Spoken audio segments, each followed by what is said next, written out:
Welcome back to day 5. Congratulations on making it through this short email course. By the way, quick plug, we've got a lot of email courses and content about ROI on the website in addition to all our reviews about HR tech. Today, we're going to talk about probably the most important part about any ROI analysis, which is to look back on it 6, 12, 18, 24 months later and think about what went right and what went wrong. I started doing this when I was working in venture capital. We would invest in companies that were very early stage. We would try to predict the future and we would say, hey, there's probably like 6 or 7 outcomes, like it could do this, this, this, and this. And of course, you go back and many times you were completely wrong. In venture capital, probably like 9 out of 10 times. In predicting whether or not a new initiative in your organization should work, you should probably be right-ish around 75% of the time. And I say right-ish because you're going to get some things right and you're going to get some things wrong, and it's just completely uncontrollable. However, because you did the work, because you were so thoughtful about budgeting, the powers that be are going to respect that. And so what's amazing about doing this analysis is that you're basically hedging the future. If you do something that doesn't really pan out, and it's obvious that it didn't pan out in one of those few cases, you've sort of covered your own ass a little bit here because everybody bought into your analysis, they knew you were thoughtful, and probably something out of your control happened, or something that nobody could have accounted for. And so basically what happens here is, look, you do all this analysis, you get your beautiful spreadsheet, your PowerPoint, you had somebody on your team that worked at McKinsey like help you polish it up, blah, blah, blah. And 6, 18, 24, whatever months later, you're either arousing success and everybody was like, that was amazing, or it was a failure.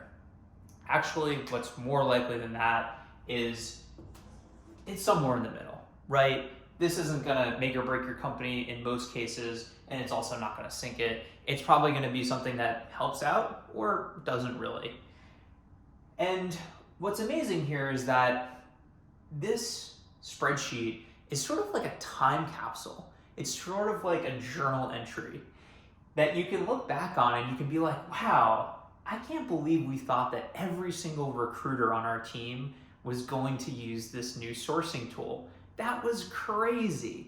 Recruiters never adopt technology at that rate. We should have said it was more going to be like 50%. Or maybe something really good happened. Maybe, that new career site that you put in place didn't increase the amount of applicants by 5%, and increased it by 40%. And all of a sudden you're flooded with all these applicants that helped you to decrease your cost per hire, decrease time to fill, but maybe it led to all sorts of other problems, right? If you're getting all these inbound applicants.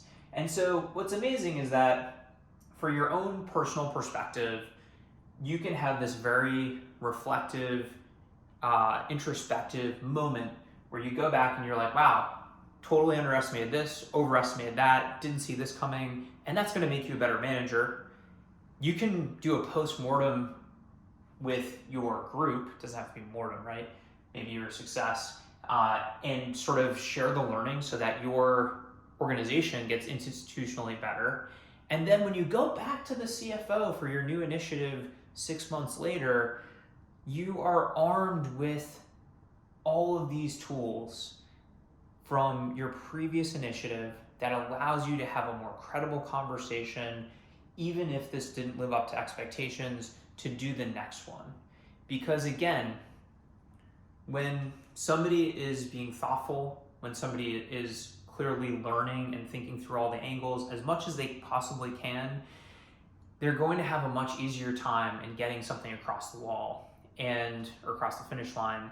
And really the big reason that I put this together in the first place is that so many HR people reach out to me and say, hey, Phil, we really wanted to move away from this terrible HRIS to this one, or we really wanted to launch an employee engagement campaign that wasn't this like once annual terrible survey nobody wants to fill out, or whatever the case may be, but we didn't get there because we didn't get the budget. Do you have any ideas?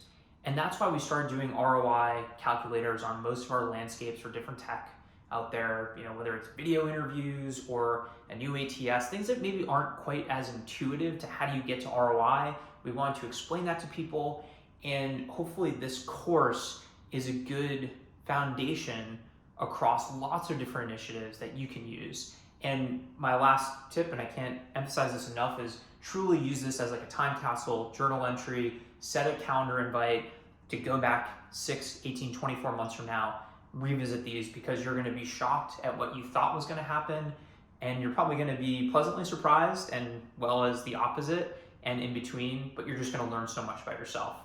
Thank you so much for sticking with us through all 5 days. Check out some of our other favorite courses. And if you like this, share it with a friend.